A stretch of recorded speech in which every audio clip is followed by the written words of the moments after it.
자, 우리 함께 보실 하나님의 말씀, 다니엘서, 소리가 조금, 다니엘서 1장 8절에서 16절까지 말씀이거든요.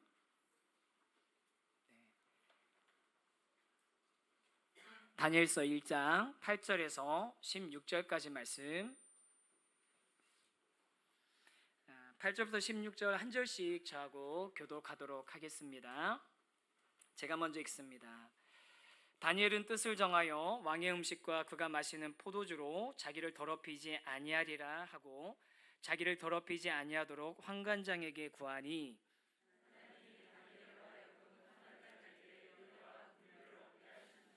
환관장이 다니엘에게 이르되 내가 내 주 왕을 두려워하노라. 그가 너희 먹을 것과 너희 마실 것을 지정하셨거늘 너희의 얼굴이 초췌하여 같은 또래의 소년들만 못한 것을 그가 보게 할 것이 무엇이냐. 그렇게 되면 너희 때문에 내 머리가 왕 앞에서 위태롭게 되리라 하니라.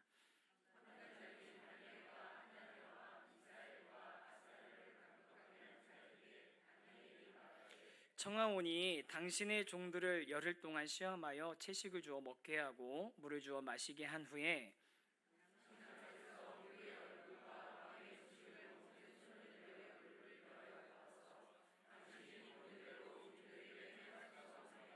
그가 그들의 말을 따라 열흘 동안 시험하더니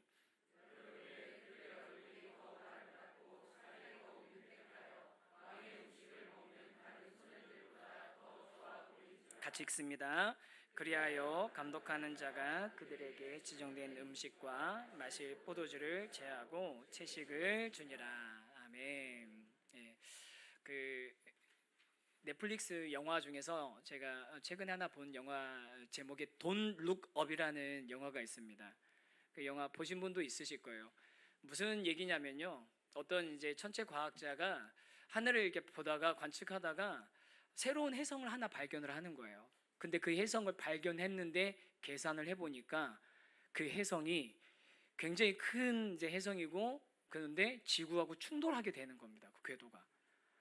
해성을 발견해서 자기 이름도 붙이고 뭐 이렇게 해가지고 했는데 지구하고 충돌한다고 하니까 이게 엄청난 뉴스가 됐겠죠. 그리고 나서 이제 일어나는 여러 가지 일들을 이제 영화로 담았는데, 그 내용에 보니까 해성이 충돌한다고 하는데 큰 충격이 있고 이제 지구가 멸망할지도 모른다라는 그런 상황인데, 정치인 대통령은 무슨 생각만 하고 있냐면 이 상황을 어떻게 자기의 재선에 이용할까. 아니, 해성이 충돌해가지고 지구가 멸망하기 직전인데 내가 어떻게 재선에 당선될까, 이 생각을 하고 있고요. 언론인들은 이걸 어떻게 이슈화 돼가지고 우리 자기들의 그런 이슈를 만들어낼까. 근데 그 이슈가 조금 사그러드니까 지구가 멸망하는 것보다 연예인들 연애사가 더 관심이 되는 거예요. 그다음 마지막에 경제인 이제 그 기업가가 나오는데, 이 기업가는 이 해성을 미사를 쏴가지고 터트려 버리자 그랬더니 그러지 말자 그래요. 왜 그러냐면 저 안에 희귀한 광물이 많이 있을 텐데 그 광물을 캐가지고 이거 갖다가 뭔가 사업을 하자. 그러니까 이제 지금 세상이 망하게 생겼는데 각자 지금 동상이몽을 하고 있는, 그게 이제 Don't Look Up이라는 영화거든요. 근데 제목이 왜 Don't Look Up이냐면 대통령이 캠페인을 하는 거예요. 하늘의 해성이 가까워지면서 낮에도 그 해성의 궤적이 보일 정도로 하늘에 보이는데 그 해성이 보이는데도 Don't Look Up, 위에 보지 말라고, 저거 상관하지 말라고 얘기를 하는 겁니다. 물론 이제 뭐 풍자하는 그런 이제 코미디, 풍자하는 그런 영화이긴 하지만 제가 보면서 정말로 저렇게 되는 거 아니야라는 불안한 마음이 좀 들긴 했거든요. 근데 이 다니엘과 그 친구들은 보면요, 이 해성이 지구에 부딪혀서 지구가 멸망하는 것 같은 그런 상황을 지금 자기들이 맞이한 거예요. 자신의 세계의 전부였던 그 예루살렘이 불타고 무너지고 자기들은 포로로 끌려가고 의지할 수 없는, 이제는 자기들은 이전에 자신들이 살던 세상에서 완전히 벗어난 전혀 새로운 세상에 던져져 있는, 세상이 망한 것과 같은 그런 상황에 놓여 있는 거거든요. 그런데 제가 어제 말씀드린 것처럼 다니엘과 이 친구들이 그 세상이 망한 것 같은 이런 상황 가운데에서도 방향을 잃지 않고 길을 잃지가 않고 갈 수 있었던 이유는 뭐냐면 하나님을 바라보는 것이었는데, 그 하나님을 바라본다는 것이 그럼 어떤 의미인가, 오늘 그럼 그 얘기를 좀 생각을 좀 해보려고 합니다. 이제 불확실한 세상 속에서 그리스도인답게 살아가기 위해서 우리가 무엇을 어떻게 해라, 또 무엇을 하지 말라, 뭐 이런 식으로 얘기해 가지고선 답이 없다는 걸 잘 아시죠? 이렇게 해라 저렇게 해라 이거 갖고서는 답이 될 수가 없어요. 제가 이제 이거 계속 소리가 조금 나는데요. 네, 네, 제 얘기 또 해보겠습니다. 제가 이제 신방을 하다 보면 굉장히 어려운 상황에 놓이신 분들을 만날 때가 있어요. 큰 이제 질병이 있으시거나 아니면 사업이 굉장히 어려우시거나 이런 분들 만나서 이제 길게 신방하고 하다 보면 이제 상황 다 듣고 이야기 나누고 하고 나더라도 사실 저라고 무슨 뭐 답이 있겠습니까? 저도 답이 없죠. 그런데 답이 없는데 제가 그분들에게 그 마지막에 꼭 해드리는 이야기가 한 가지 있어요.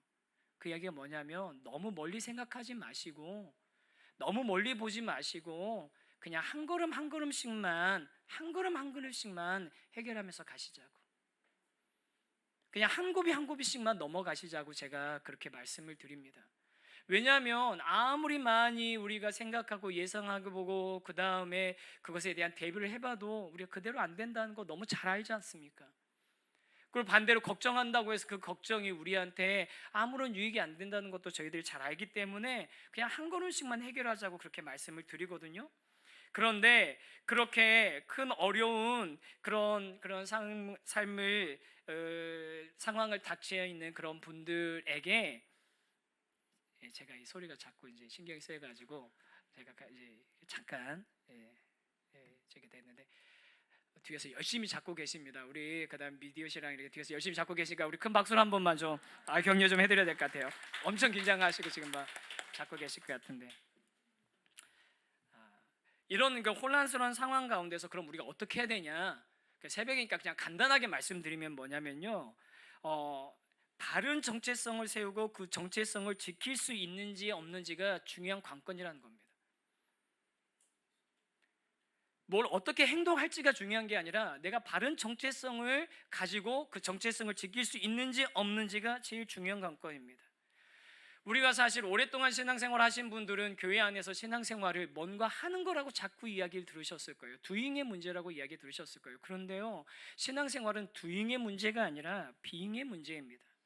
그래서 우리가 첫 번째 우리 함께 기억해야 될 거 한번 같이 한번 읽어보겠습니다. 시작.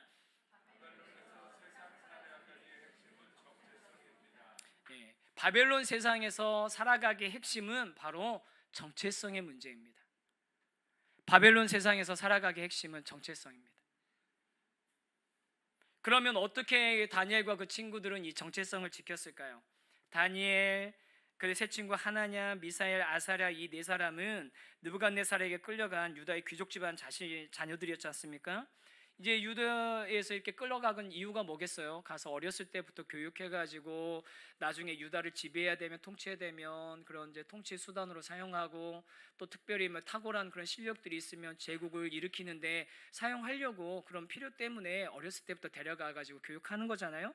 그렇게 이제 교육을 하는데 우리가 이 다니엘과 세 친구들을 보면서 너무 인상 깊게 우리한테 남아있는 것 중에 하나 뭐냐면 이 다니엘과 이 세 친구들이 왕의 음식을 거절하는 그것, 뜻을 정해서 왕의 음식을 진미를 먹지 않겠다고 했던 그것을 굉장히 영웅적으로 우리가 생각하는 그런 경향이 좀 있습니다.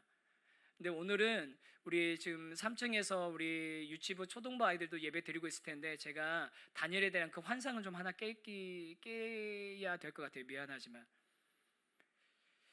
여러분 한번 잘 생각해 보세요. 다니엘이 왕의 음식을 먹는 건 거절했어요. 거부했단 말이에요. 그러면 다니엘이 세상의 그 바벨론 세상의 모든 것들을 다 거부했습니까? 아니에요. 바벨론 세상의 수없이 많은 것들을 다 수용했습니다. 그러면 바벨론 세상에서 그 다니엘과 그 친구들이 수용한 것들은 어떤 것들이었을까요? 하나님께 우호적이고 하나님 친화적이고 성경적이고 율법적인 거였을까요? 아니면 이교적이고 하나님을 배반하고 하나님께 또 멀어지고 하나님이 싫어하는 것들이었을까요? 당연히 후자이죠.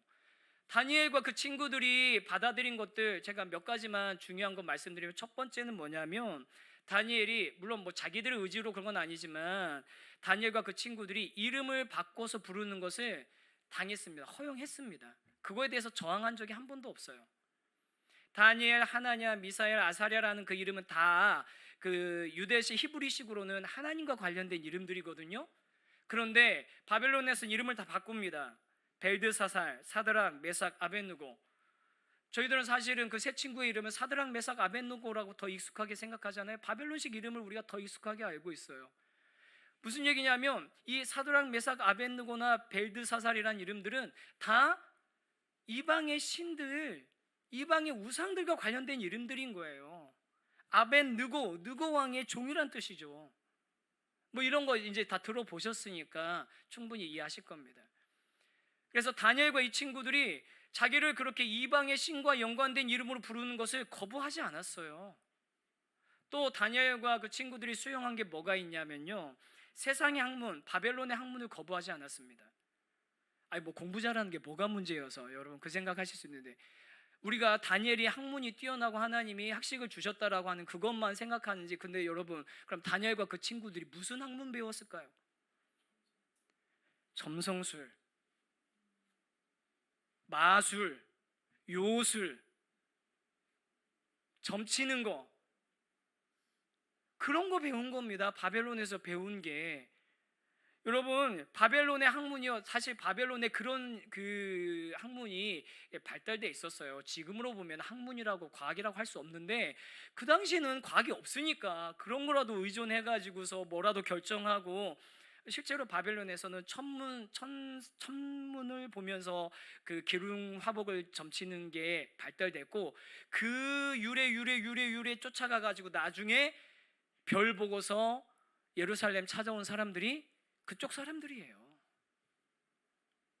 그리고 또 그들이 했던 그런 거 점성 뭐냐면은, 요술 이런 게 뭐냐면은 짐승이나 이런 살아있는 생물의 이렇게 내장을 빼가지고 간, 그럼 이렇게 호러 영화 같은 데서 나오는 그 간 보고 그 안에 어떤 모양이 있는지 그거 보고 가지고서 그걸로 길흉화복 전쟁을 할 건지 말 건지 이런 거 점쳤다고요.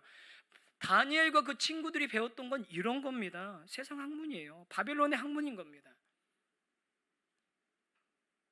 다니엘 하나님께서 학문을 주셨다니까, 학식을 주셨다니까 그냥 무조건 좋은 거라고 생각하는데 아니에요. 그들은 그런 바벨론의 학문을 배운 겁니다. 왜 목사님 그렇게 극단적으로 얘기하냐고. 아니에요. 여러분 느부갓네살이 사장에 가서 보면 다니엘을 부를 때 박수장 벨드사사라라고 부릅니다. 여기서 말하는 박수가 말한 아까 제가 말씀드린 무당, 점술가, 요술가란 뜻이에요. 똑같은 단어가 어디에서 쓰이냐면 모세가 바로왕 만났을 때 바로 옆에서 그 요술 따라했던 사람들 있죠? 그 사람들을 가리켜서 똑같은 단어 사용하고 있어요. 그런데 그냥 그런 요술하는 무당, 점술가, 요술가 중에서도 장이랍니다. 여기서 장이라는 단어도 뭐냐면요, 그 중에 제일 탁월한 사람이란 뜻인 거예요. 그런 일들을 탁월하게 했던 사람들이 다니엘과 그 친구들인 겁니다. 그런데 다니엘과 그 친구들은 이 셋의 바벨론의 학문을 거부하지 않고 다 수용했습니다. 수용하는 정도가 아니라 탁월했습니다. 또 다니엘이 그 친구들이 거부하지 않은 게 뭐가 있을까요? 수용한 게 뭐가 있을까요? 바벨론 나라에서 관직을 사는 거예요. 바벨론 나라에서 뭐냐면은 공무원으로 생활하는 거죠. 아니 공무원이 뭐가 어때서? 저 공무원이신 분들도 있는데. 그런데 여러분 바벨론이 어떤 나라입니까? 자기 조국을 무너뜨린 나라잖아요. 자기 조국을 무너뜨린 그 나라에서 고위공무원으로 일하고 있는 겁니다. 고위공직자로서. 만약에 나중에 그 유다에서 친바벨론 인명사전 같은 거를 편찬을 했으면 그 수괴로 다니엘이 올라갔을걸요.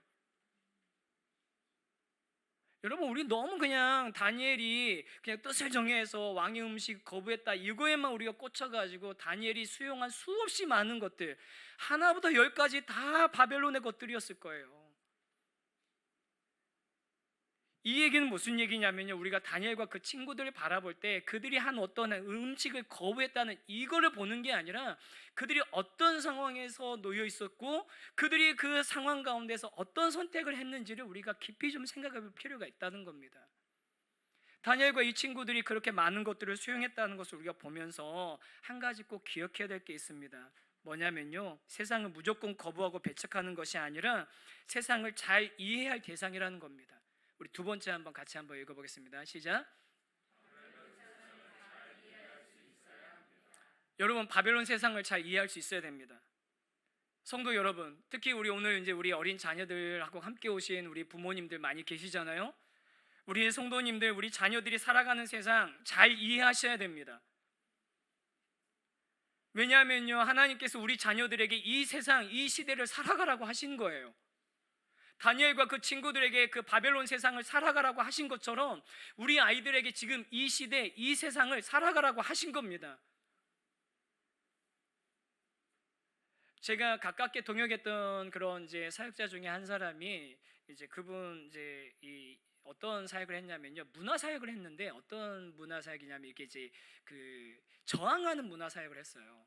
이 세상의 문화가 굉장히 사탄적이고 또 세상의 문화가 굉장히 세속적이고 그렇기 때문에 세상의 문화가 굉장히 위험하니까 이 문화로부터 최대한 우리를 분리하고 이 문화에 우리가 저항해야 된다라는 그런 주장을 가지고서 사역하는 분이었는데, 제가 굉장히 가깝고 또 친하게 지낸 분인데, 그분이 와서 이야기를 나누면은 정말 확실해요. 얼마나 막 그 위험한 요소들을 얼마나 많이 설명하는지.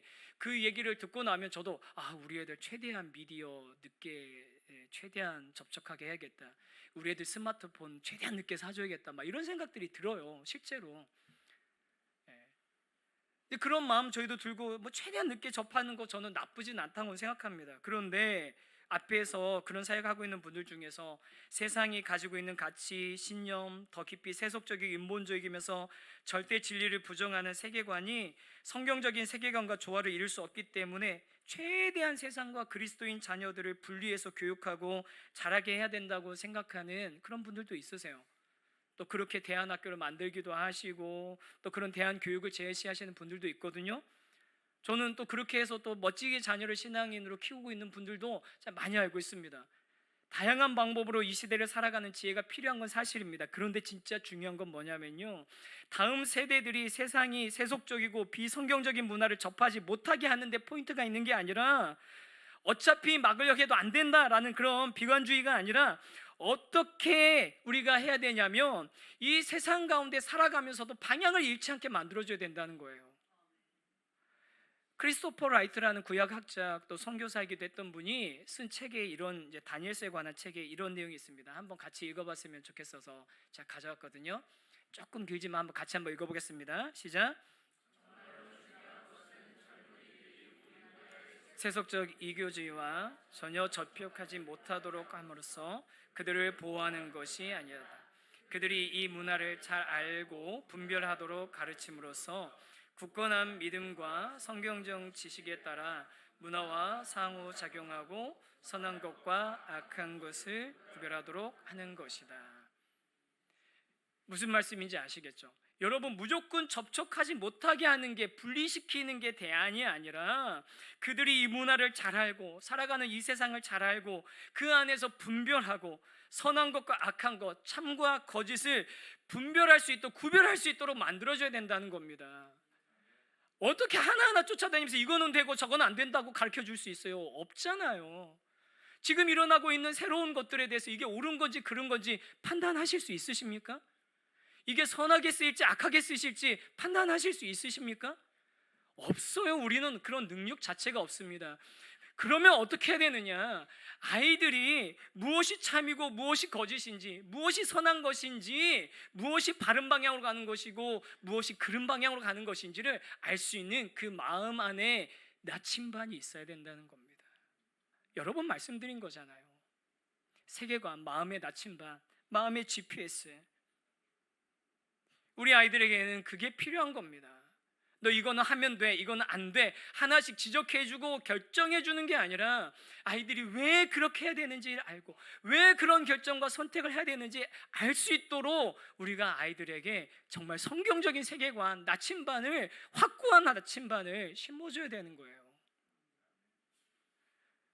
저는 우리 세우신 교회가 그 일들을 해낼 수 있기를 원합니다. 우리 세우신 교회 가정 안에서 정말 우리 자녀들이 그 믿음의 나침반, 성경적인 기준을 가진 그런 자녀들로 자라가게 되기를 간절히 소망합니다.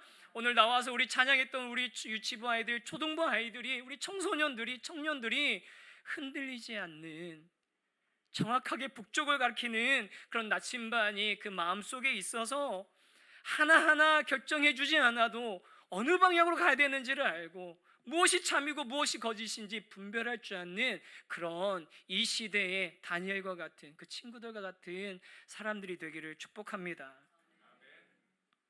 그럼 우리 기성세대들, 우리 성도님들, 그럼 우리는 어떻게 해야 되겠습니까?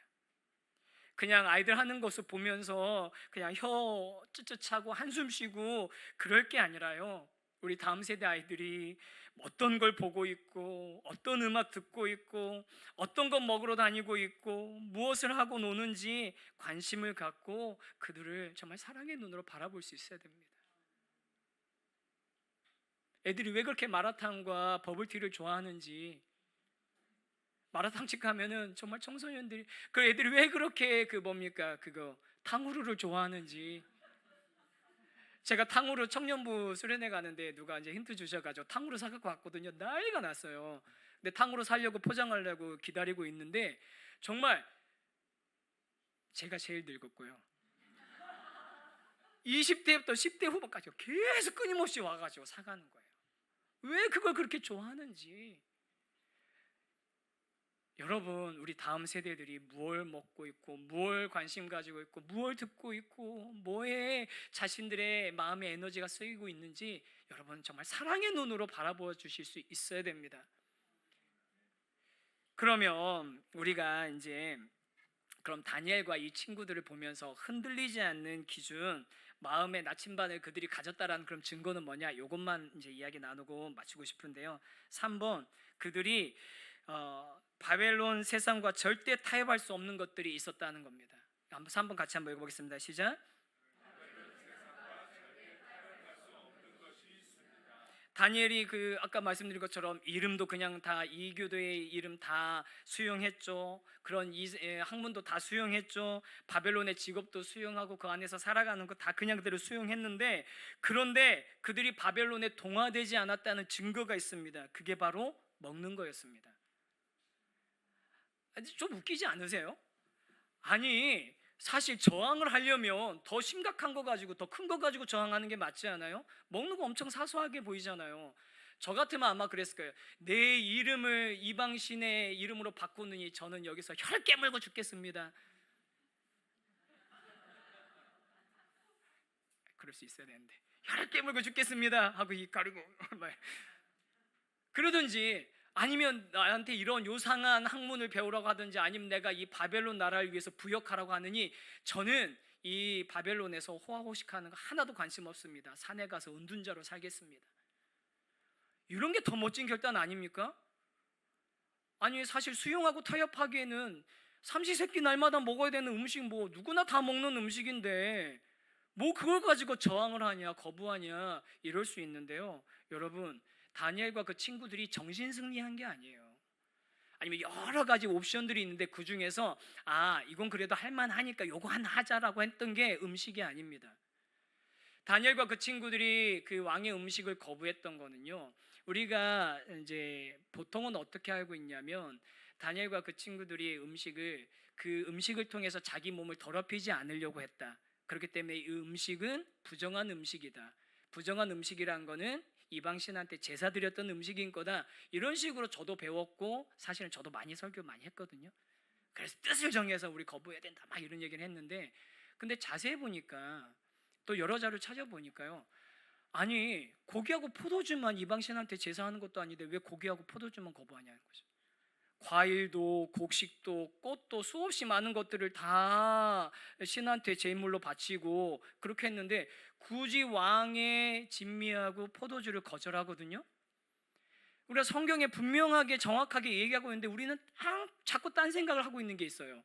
뭐냐면요, 다니엘과 그 친구들이 거절한 건 이방 신의 음식을 거절한 게 아니라 왕의 음식을 거절한 겁니다.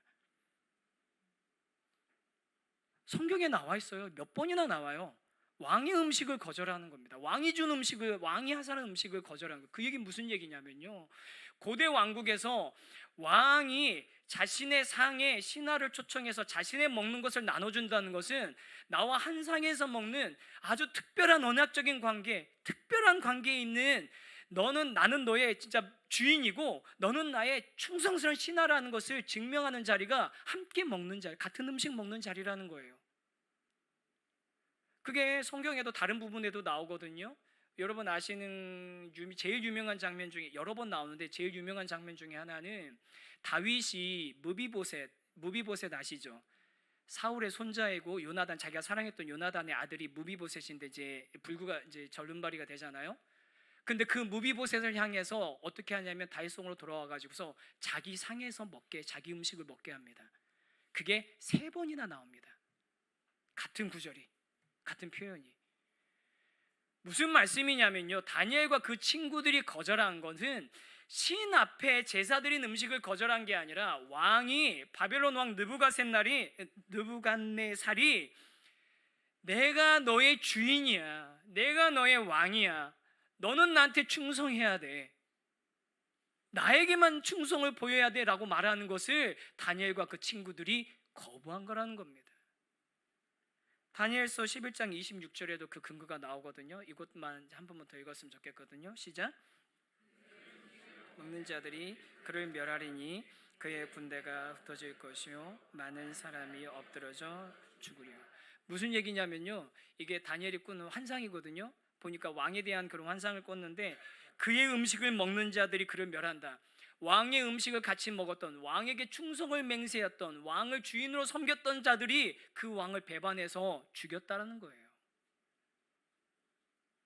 그래서 무슨 얘기냐면 다니엘과 그 친구들이 바벨론 사람들과 함께 살아가고 바벨론식 이름으로 부르는 거 거절하지 않고, 바벨론의 그 학문 배우는 것도 거절하지 않고, 바벨론이란 나라를 위해서 일하는 것도 거절하지 않지만, 그런데 이 다니엘과 그 친구들이 이 바벨론 세상에서 다 수용하면서 바벨론 삶을 똑같이 살아가는데 한 가지 절대 수용할 수 없는 게 있었습니다. 그게 뭐냐면, 아무리 그래도 내 왕은 당신이 아니라, 느부갓네살 당신이 아니라 나의 왕은 하나님이시라는 겁니다. 이게 다니엘과 그 친구들의 정체성인 거예요. 그들이 지키고자 했던 정체성. 바벨론 세상을 거부하지 않고 그들 속에서 함께 살아가지만, 그렇지만 아무리 그렇다고 해도 내가 절대 포기하지 못하는 것은 내 마음의 한 자리. 우리 아이들 아까 불렀잖아요. 내 마음의 한 자리, 가장 귀한 그 자리는 느부갓네살 당신의 자리가 아니라 바로 하나님의 자리입니다. 사랑하는 성도 여러분, 저와 여러분이 이렇게 다니엘과 그 친구들처럼 우리 마음의 주인이 하나님이시고 나는 그 하나님을 정말 주인으로, 왕으로 섬기는 백성이라는 진짜 정체성을 가지고 이 바벨론 세상을 살아가는 하나님의 사람들 되시기를 축복합니다. 우리 자녀들이 혼란스럽지 않고 우리 자녀들이 헷갈리지 않을 수 있는 비결은 이겁니다. 그 마음의 한 자리, 가장 귀한 자리는 누구의 자리냐? 그 자리는 바로 하나님의 자리라는 겁니다. 그게 왕의 음식을 거절한 것으로 드러난 거예요. 여러분, 하나님은 우리를 세상 밖에서 살아가라고 하지 않으셨습니다. 여러분, 이 세상 험하고 이 세상의 문화 험하니까 우리 그냥 따로 어느 정도 돈 벌고 나면 어디 저기 깊숙한 산속에다가 집 하나 져놓고 그냥 1년 365일 맨날 찬송가만 틀어놓고 혼자 노래만 부르면서 그렇게 살고 싶은 계획 가지고 계신 분 있으세요? 있으신지도 모르겠네요. 제가 이렇게 없을 거라고 생각하고 얘기했는데 혹시 있으실지도 모르겠네요. 여러분, 하나님이 원하시는 게 그런 삶일까요? 하나님이 우리 자녀들한테 원하는 삶이 그런 삶일까요? 세상으로 분리되고 세상의 것들 다 귀 막고 눈 막고 세상이 어떻게 돌아가는지 바라보지 않고 나는 그리스도야 그러면서 난 교회 안에서만 살아갈래, 그걸 원하실까요? 아니에요. 하나님은 우리 아이들 바벨론 같은 이 세상 가운데 살아가라고 하셨습니다. 그리고 이 세상 가운데 살아가는데 그런데 잊지 말아야 될 것은 그 마음속에 그 한 자리는 바로 하나님의 자리고, 그 마음속에서는 절대로 흔들리지 않는 마음의 나침반, 성경적인 세계관이 박혀 있을 때 그들의 삶은 흔들리고 요동하는 세상 가운데도 방향을 잃지 않고 길을 잃지 않는 그런 하나님의 삶, 하나님의 백성의 삶이 될 줄 믿습니다. 이게 우리가 꿈꾸는 이 땅에서의 우리 그리스도인의 삶인 겁니다.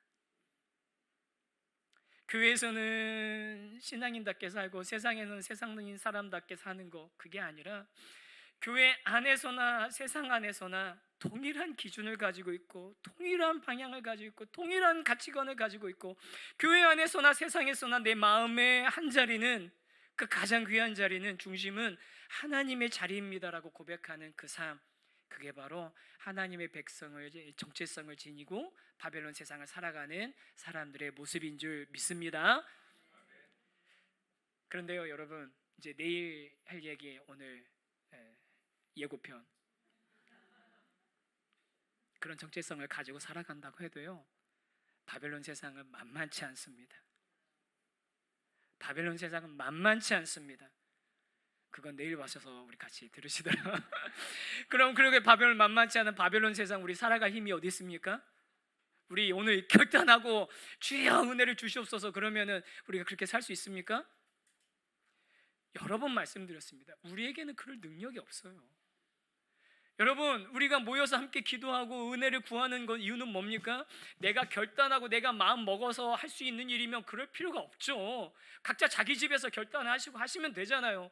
근데 우리가 함께 모여서 기도하는 이유는 뭐냐면 우리에겐 그런 능력이 없습니다. 성령님, 하나님, 우리에게 그 은혜 부어 주시옵소서. 우리 그렇게 우리 성령님께서 우리에게 그런 은혜 주시기를, 능력 주시기를 함께 힘차게 찬양하면서 기도의 자리로 나가겠습니다.